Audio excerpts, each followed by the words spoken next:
Okay, hold on one second. Do you remember back in the late 90s when McDonald's started selling VHS tapes? Yeah, that was a thing. The Wacky Adventures of Ronald McDonald was an animated miniseries that was released direct to video and could only be bought at McDonald's. The series would see Ronald McDonald and the gang through their adventures in McDonaldland, and there were only 6 episodes made in total. The show was produced by Klasky Csupo, who you may know from iconic shows such as Rocket Power, The Wild Thornberrys, Ah, Real Monsters, and of course, Rugrats. As a result, this show had an art style very similar to those shows, and I remember that sparking the biggest joy for me when I was a kid. Now, at face value, this, to me at least, looks like a cash grab. Going into this, even as a kid, I didn't necessarily have the highest expectations. I mean, come on, this VHS was literally $3.50 and came with either a small vanilla ice cream cone or a Diet Coke. They were practically giving them away. However, these episodes would prove to be rather popular. Many McDonald's locations would frequently run out of VHS tapes, which would leave fans going to every McDonald's in their area to try to find a copy of the latest episode. I remember having one when I was a kid. I'm pretty sure I had the one that was called Scared Silly, but I'm not 100% sure on that. However, when I was looking at the list of episodes, I couldn't help but be drawn to one in particular. Especially given the fact that McDonald's and practically half of the entire internet are celebrating the 52nd birthday of one certain lovable large purple creature of indeterminate origin. Of course, we're talking about none other than our pal Grimace. Grimace is a character who was introduced back in the 70s, and originally he was known as Evil Grimace. His character was originally known for stealing milkshakes from everyone, much like the Hamburglar attempted to do with burgers. However, Evil Grimace apparently terrified children, and as a result, they quickly morphed him into a character who shares in the joy of milkshakes with his friends. A change which honestly was probably for the best. Nowadays, Grimace is known as being a valued member of the McDonaldland crew and for being in touch with his emotions. He has also been known over these last few weeks for the Grimace's birthday meal being served at McDonald's restaurants for a limited time, complete with either a Big Mac or chicken nuggets, fries, and the infamous Grimace Shake, which, just in case you've been living under a rock, has been causing people some really disturbing problems all over TikTok. I don't know about yours, but right now my TikTok feed is flooded with people trying the Grimace Shake and ending up either dead or vomiting purple sludge. Needless to say though, Grimace has been on a lot of people's minds recently, myself included. So naturally, when I found myself scrolling through the short list of episodes of the Wacky Adventures of Ronald McDonald, my attention was immediately drawn to the Legend of Grimace Island. Come on, how could I pass up the opportunity to get some sweet, sweet lore? Finally, a chance to dive into the Grimace arc of the manga? And it's actually somewhat relevant right now? Hell yeah, man! That's why today, on our nostalgic walk down memory lane, we're gonna go right back to 1999 and check out the Legend of Grimace Island.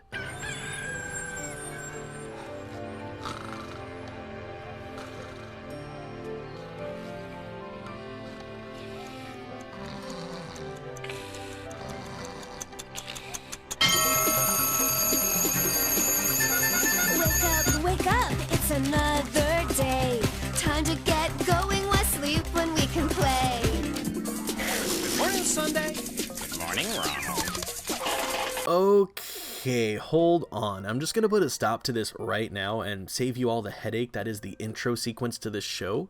Now, I'll give it this much. Ronald's house looks just about as bizarre as I'd expect, especially being the main character in this world crafted around his existence. Inside of his classic McDonald's logo-shaped house, we see Ronald sleeping in his bed that is literally a burger next to his crazy-shaped shelves, fireman pole, and just so many more bizarre things. My favorite thing here, though, has to be the Rube Goldberg machine that Ronald uses when he first wakes up. He pulls this weird green tube thing, and it causes this really long and inconvenient chain reaction that, at the end of it, just opens up his curtains automatically for him. Don't get me wrong, I love a good breakfast machine, but like, just imagine the inconvenience that this is. I just imagine every night before bed, a very exhausted and tired Ronald has to spend like an hour setting up this machine so that it can open up his curtains in the morning for him. We also see Ronald's dog Sunday, who, fun fact, in this live action sequence is just Vern Troyer in a costume, pulling Ronald's blankets off one by one, with each blanket comically being a different ingredient on the burger that he's sleeping in. I couldn't help but notice that all the blankets were super thick too, and I feel like that's just a testament of how committed Ronald McDonald is to his bit. Like, this guy's probably sweating buckets and overheating all night as he's trying to sleep, but he powers through it because he's so seriously devoted to his existence as the mascot for McDonald's. It's gone so far to the point that his entire house just really looks inconvenient to live in, not to mention all the overwhelming decorations and clashing colors. The worst part of this intro by far, though, is the song. This is literally one of the worst songs that I have ever heard in my entire life. Getting even cooler, step into a new beat. Got it tingling inside me and it's spreading to my feet. McDonaldland is changing. Everything is rearranging. I can't sit still cause it's a beautiful day. And Ronald McDonald's got something to say. Yeah, that's enough of that. As the actual episode starts, we see McDonaldland on a very snowy winter day as Ronald is in his house building a McDonald's branded ship in a bottle and Sunday is roasting him for his weird hobbies. Just then, a red light flashes as a super loud alarm goes off, startling Ronald. Sunday tells him that he'll get it, and we see him go down the fireman pole and walk up to the console. He answers a video call from Grimace, who asks to speak to Ronald.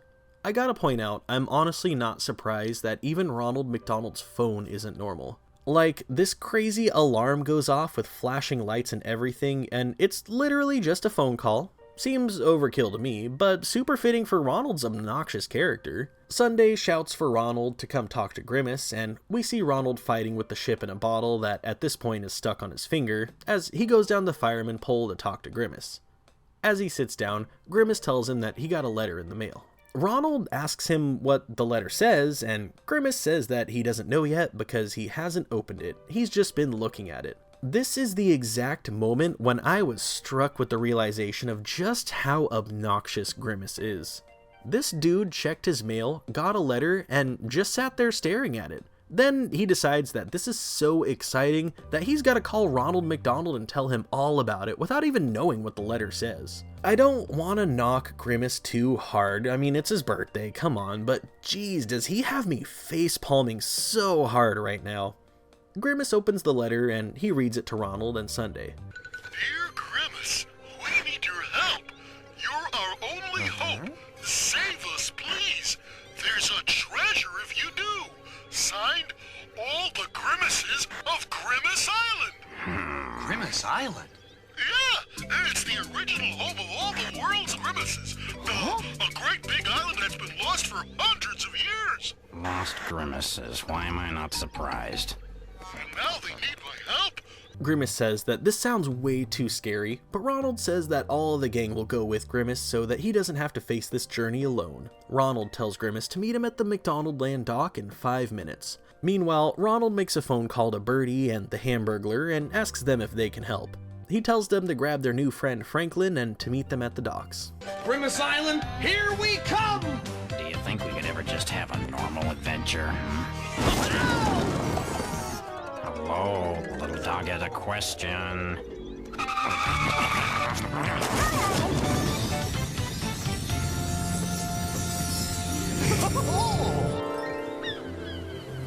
There's 2 things that I really want to point out here about that sequence we just saw. First of all, the music that they use in this scene gives me heavy Rugrats vibes, but that's not surprising considering that this was made by the same company that made Rugrats, but on top of that, a lot of the music that was used in the show was actually recycled for use in the later seasons of Rugrats, so there's a good chance that we're going to end up hearing some familiar background music at a few points here. The other thing I wanted to point out is that I don't know about you, but this was the point in the show where I was able to take a sigh of relief and actually start enjoying it. The live action sequence in Ronald's house is just way too overwhelming for me.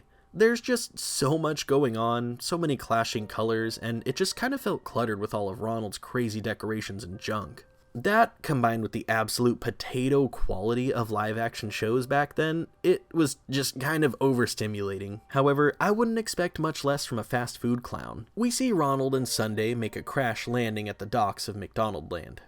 You're batting 1,000 on these landings, Ronald.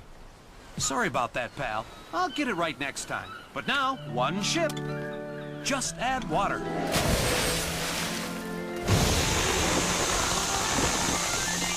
Well, First Officer Sunday, have ye ever in your day seen a finer ship in all the sea? Stunning. Did I mention that I get seasick? We then see the Hamburglar, Grimace, and Birdie loading up their supplies onto the ship with their new friend Franklin, who is seemingly just a normal kid. The group then starts speculating about the treasure that they're gonna get on Grimace Island. I bet it's a great big treasure. Oh boy, oh boy, oh boy, oh boy, oh boy, just wait till the captain hears this. Arr! Treasure. Treasure? Treasure? Who said treasure? You did. Over there. The three little chicken nuggets overheard the pirate talking about treasure, and they start to beg him to let them be pirates too. He tells them that they need to talk to One-Eyed Sally first, and we immediately cut over to the McDonald's gang as they're leaving for Grimace Island. The group starts asking Grimace about the island and if he's been there before. Grimace explains that not only has he never been there, but he also has no idea where it is, and apparently nobody else in the entire world knows where it is. He elaborates and tells them the Legend of Grimace Island. He explains that Grimace Island was known as a happy place where no one fought or yelled. Then, one day, many years ago, humans came to the island and they weren't very nice. They had heard about the treasure of Grimace Island and they showed up to take it. Unfortunately, the Grimaces aren't a very brave species by nature, so they hid from the humans. So the mean people took the treasure away from the Grimaces and never came back or said thank you. That's horrible, Grimace. I know. You should always say thank you. Then what happened? Well, you see, the mean people didn't get all the Grimace treasure. And the Grimaces were afraid they'd come back. So they did a big Grimace dance and made the whole island shake so hard it broke from the ocean floor and drifted far away. The Grimaces figured that if no one can find them, then no one can hurt them or steal their last treasure. As the group continues to sail, we see a submarine scope pop out of the water. We cut on down to a sub to see none other than One-Eyed Sally and the pirate from earlier talking about how there's probably loads of treasure on that island and how they're gonna take it all. Meanwhile, the three little McNugget pirates are playing in the submarine, singing about how happy they are to be pirates. Lucky thing they got that letter from Grimace Island, hey, Captain? Blather you, ding-dong! I wrote that letter. I knew that Grimace and his friends would sail to save the Grimaces and lead us right to the legendary Grimace Island. Back on the ship, we see the group brainstorming how they could possibly find Grimace Island. Grimace starts to feel discouraged and suggests that maybe they should turn around and go home, but just then, this happens. What's that in your pocket, Grimace? Oh, nothing. Oh, that's just a magic map my great-great-grandmother Winky Grimace gave me. A magic map? Why didn't you say something? Let's see. This way to Grimace Island and the treasure. Let's set our course. I just have to stop for a sec and say that I didn't think that Grimace had pockets, and I'm kinda terrified to think of where the Hamburglar pulled that map from. Birdie takes the map up to the crow's nest, and she starts directing Captain Ronald to where the map is leading them using her natural bird instinct. The crew sails as we cut right into another song.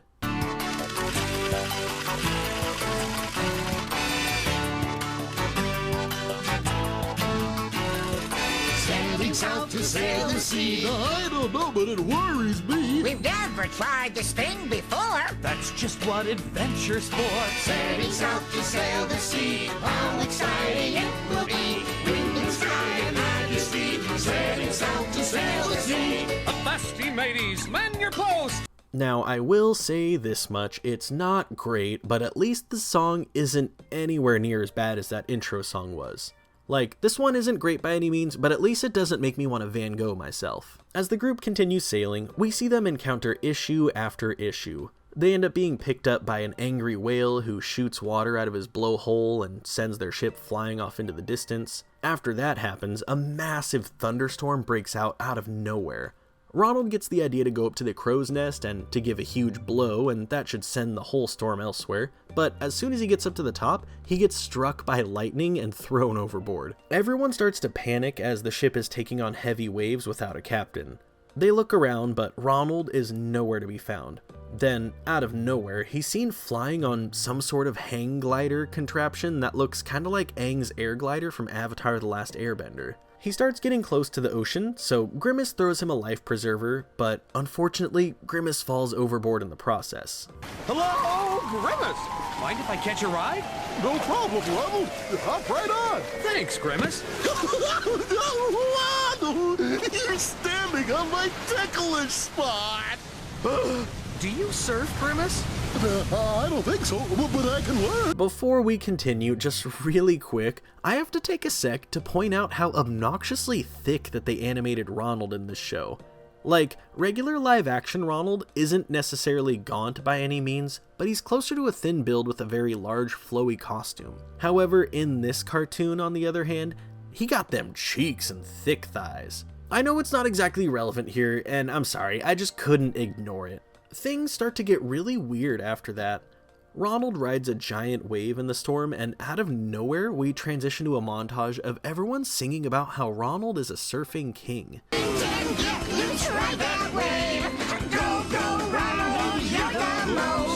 The coolest cat, oceanside.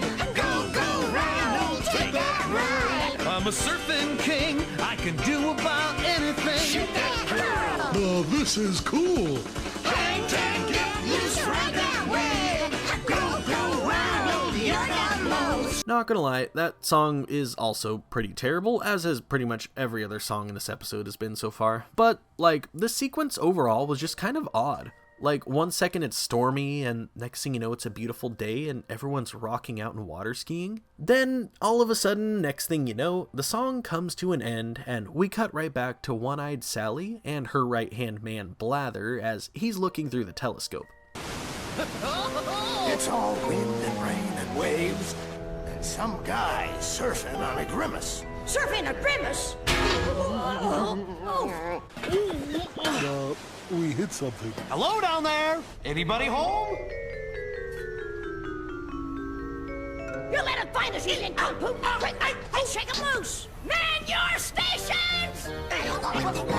Will you stop whining on me?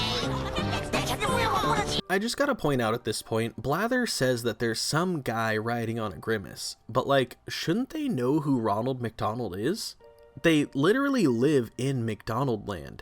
I would assume that everyone there knows who Ronald is. I mean, come on, it's named after Ronald himself. But regardless, the submarine then crashes into Ronald's ship, surprisingly not causing any damage as Ronald and Grimace are launched right back onto the ship. Meanwhile, the submarine dives back down as One-Eyed Sally is angry about the fact that they know that they're being followed now. Blather tries to explain that maybe they thought it was just an accident, which is legitimately what happened, but she puts him down instead, telling him to stop thinking because he's not good at it. Meanwhile, back over on the ship, Ronald points out that they're almost there, but then he looks up and all of a sudden realizes that they're surrounded by giant jagged rocks on both sides of the ship that's on a narrow path. At this point, things start to get pretty intense, so I'm gonna go ahead and pass the torch on over to my good friend TheNightButterfly so that he can tell you guys all about it. Take it away, my brother. Hey everybody, my name is TheNightButterfly. I'd like to say a huge thank you to Shawn for allowing me to be part of this video. It generally means the world to me, so let's dive into the chaos. As the ship continues through the narrow path of jagged rocks, we see what looks like the Kraken swimming in pursuit of their ship. 1 second, Sunday. This is the tricky part. Okay, what is it? Octopus! No, that's no octopus! It's a kraken, the biggest sea monster in the world! Someone help! If I can't see it, it can't see me! If I can't see it, it can't see me! Birdie and Sunday try and fight the Kraken off. Meanwhile, Ronald is up on the sail trying to think of a plan. He ends up grabbing the nearby rope and he throws it at the Kraken and somehow it magically wraps itself around the Kraken's beak. As the Kraken struggles to get it off, the Kraken drops the Hamburglar in mid-air, leaving him falling right for the ocean. But right at the perfect time, Ronald swings by on a rope and catches him, returning him safely to the ship. After that, we cut right back to One-Eyed Sally and Blather in their submarine. They're still in pursuit of Ronald and the gang, and they catch sight of the Kraken, so they decide to dive a little lower to avoid the beast. The Kraken dives just as low as they do, and One-Eyed Sally decides they're going to have to fight him instead. She then tells Blather to fire the torpedoes from the submarine. Sorry, Captain. We can't do that. Can't? Can't? Why can't we? Well, you see, I forgot to pack the torpedoes. You forgot to pack the torpedoes. Imagine that. Fire torpedo 2-1.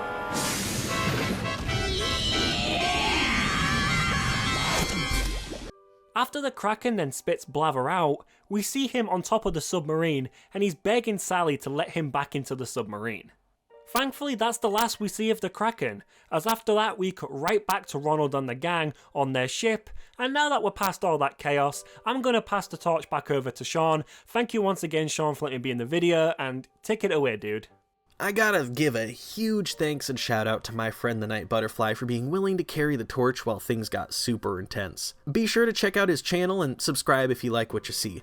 I'll link his channel down in the description box so that you can check it out after this one. 10 out of 10 recommend, and he's a great guy. Moving on from there though, we see Ronald and his friends sailing as Ronald notes that they're moving way faster now. Franklin thinks maybe they're in a current, but the group looks down to see a massive whirlpool in the ocean. Ronald has all of them throw on some scuba gear as they jump off the ship and down into the whirlpool. Where are we? My guess is that we're under Grimace Island. How do you know? Look! Does anyone else hear those drums? I thought it was my knees. Ronald tries to introduce himself to the hiding Grimaces, but they're all scared of him. The Hamburglar pushes Grimace towards them, saying that it's his island and that he should do something. We then hard cut literally out of nowhere to this montage. Oogly doogly, that's how we do. Gibbity clip hop, how do you do? Oogly doogly, hip hop, gibbity clip hop, doo doo doo.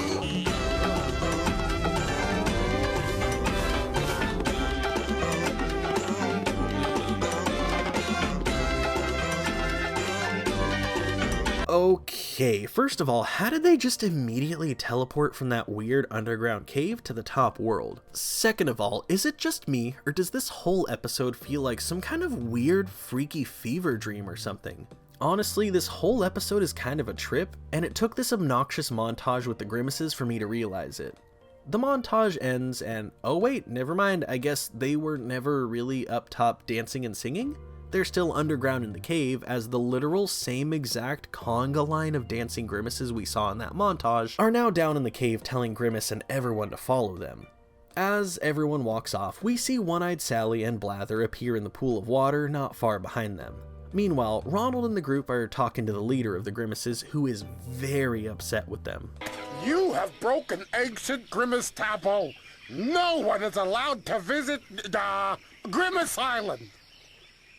You have come, and now others may follow. Now our treasure can never be safe. But we won't do you any harm, your high Grimaceness. Besides, Grimace's letter told him to come. Letter? Grimace shows the leader the letter that he received in the mail, and the leader says that neither him nor any Grimace on the island wrote it, which honestly isn't surprising considering that they probably don't have postage on this remote island that nobody in the world knows where it is. Just then, this happens. But why would someone send Grimace a fake letter? I'll give you 3 guesses. One-Eyed Sally. Treasure, treasure, treasure. Treasure. I wrote that letter knowing that silly Grimace would lead me right to you silly Grimaces and your legendary treasure. Now hand it over or else. Okay, hold on a sec. When the villains made their grand reveal, literally the whole group of friends gasps and collectively exclaims, "One-Eyed Sally," which tells us that they all know who One-Eyed Sally is. But on that note, I gotta circle back to my earlier point of them seeing Ronald surfing on Grimace and saying that it's just some guy surfing on top of him. Like, the odds of the whole group of friends knowing who Sally is, but her not even knowing who Ronald is just incredibly low. Like, she knew Grimace, obviously, as she's the one who sent him the letter, but she didn't know Ronald? That just makes literally 0 sense to me. Regardless, One-Eyed Sally gives the king till the count of 3 to tell them where the treasure is, and of course, he naturally folds before she even gets to 1. Just follow the trail and you'll find the cave where the treasure is kept. Please, we don't want any problems. Just leave us in peace. I'll leave you in peace. A piece of my cannons. Open fire! I said, open fire! Are you having fun anymore? Nah, are you? So I stopped having fun a while ago. Let's quit. Now, really quick, I gotta take a sec and say, God, I love the Nuggets. They're just so clueless and happy-go-lucky. They just want to have fun and have a good time. Then, once the fun's over, they're just like, nah, let's quit, bye. And then they run right over to Ronald and join his team. One-Eyed Sally commands Blather to open fire, which he does. But instead of cannonballs, his cannon fires hundreds upon hundreds of fish. I really can't help but wonder where all these fish came from, because there's no way all those fish fit inside of that small of a cannon, especially considering that they shot the cannon twice. That means that they would have had to have extra fish to reload hundreds of more fish into the cannon, and I don't know about you, but I didn't see them carrying any backup fish. With Ronald and the gang effectively covered in fish, and the Grimaces cowering in fear, One-Eyed Sally and Blather run for the trail to get the treasure. This is all my fault. I should have known that letter was a fake. Come on, Grimace. You were tricked. It could have happened to anyone. Yeah, but now the last of the Grimace treasure will be taken, all because of me. Then, Grimace, maybe you owe it to the other Grimaces to stand up to those pirates and stop them from taking that treasure. But I'm afraid to fight, Ronald. But what if you don't have to fight? You could tickle instead. Grimace says that he's a coward and that he's afraid to even get close to them. Ronald says that he's been through so much today and that he's the bravest coward that they know. With a little pep talk from Ronald under his belt and a nice feather from the king, Grimace and the gang head towards the trail in pursuit of One-Eyed Sally. We cut over to Sally and Blather in the cave as they finally find the treasure chest. They struggle to open the chest and they end up being confronted by Grimace. Take care of him, Blather! Come any closer and I tickle. That treasure belongs to Grimace Island. Correction, my large purple friend. It belongs to me. Now drop the feather and put your hands in the air.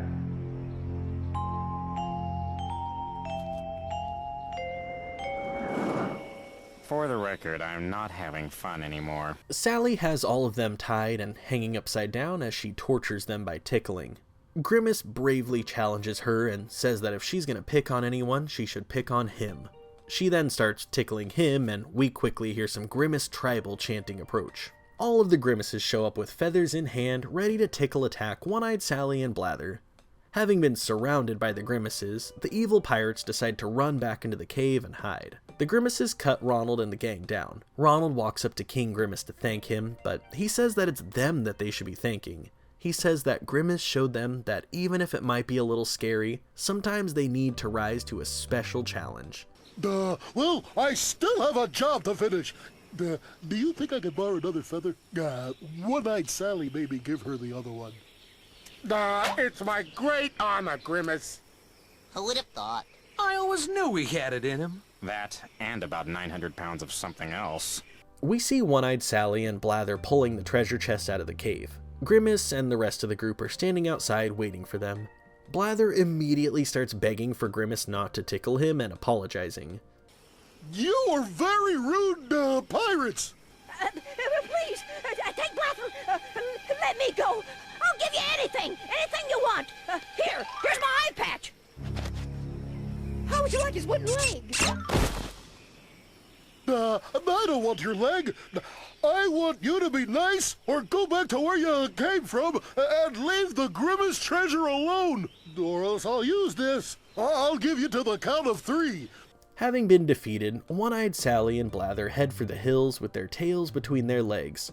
Meanwhile, King Grimace thanks Grimace for his valiant effort and rewards his bravery with the treasure of Grimace Island, which we learn is a golden chalice called the Golden Cup of Grimace Bravery. The king exclaims that there has never been a brave enough Grimace to earn it until today. Everyone congratulates Grimace and the friends talk about how exhausted they are as they all decide that it's time for them to go home. The king tells them that they are always welcome back on Grimace Island and that he hopes that they return soon. Just how are we going to get home? Friends in high places.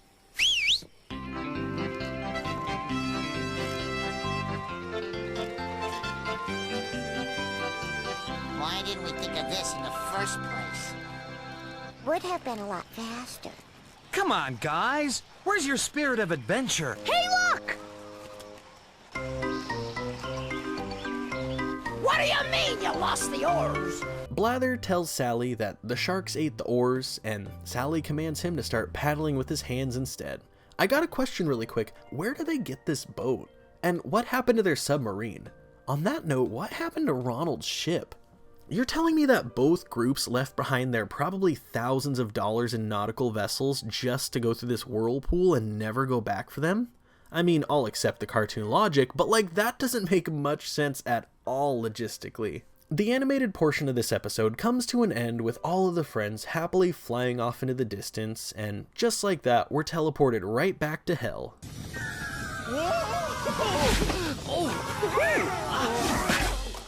Oh man, not again. Oh, I know. All we need is a really big pillow for this side. That's a start. We fast forward an unknown amount of time while we see Ronald preparing an old-style movie projector as he says that they're gonna watch some Grimace home movies. Oh boy, there's my grandma Wacky. She's the one who gave me the map. And there's my dad with my mom. Aren't they a handsome couple? You know, Grimace, I have to say you have your mother's eyes. And you have your father's prominent chin. Really? And your Grandma Winky's fat ankles. I know. I'm kind of proud of them. Oh, that's my great-grandma Jenny Grimace. The episode ends with Grimace happily exclaiming that he isn't a coward anymore and that he has a cup to prove it. Now, right out the gate, I want to say that this show is just weird as hell. I don't want to say it was bad as a whole. I mean, the musical numbers were trash and there were some awkward bits, but the concept and story weren't all bad by any means. I really have to take a second to question how Grimace came to be though. As far as we know, Grimace and his family are the only ones of his kind outside of Grimace Island, but I can't help but wonder how they made it off of Grimace Island. I wouldn't have minded a bit of backstory as to Grimace's origins and when his family moved away from the island. I feel like that home movie segment at the end would have been a pretty decent spot to shoehorn in some kind of explanation and background on that, but I'm not surprised that they didn't. I mean, we're talking about a $3.50 cassette tape gimmick. It's not like they were trying to flush out some deep lore in these niche VHS cassettes that quite a few people never even really got their hands on. These episodes wouldn't even end up airing on any TV networks either. They were never put into syndication, they just simply existed on their tapes until they were uploaded to the internet a little more than a decade ago. I gotta point out that the background music was what really did it for me. I recognize so many songs and noises that I know I've heard in the later seasons of Rugrats, and it really hit me with a nice wave of nostalgia. On top of that, the animation and art style is just amazing in my opinion. There's just something about that classic Klasky Csupo animation that just puts a huge smile on my face. I just love it. You know, I can definitely say that, all things considered, this episode was a pretty good one. Sure, the live action sequences were kinda like nails on a chalkboard, not gonna lie, but on the whole, much like this Grimace shake on a hot summer's day here in my garage, it was pretty good. Yep, pretty good. Happy birthday, Grimace.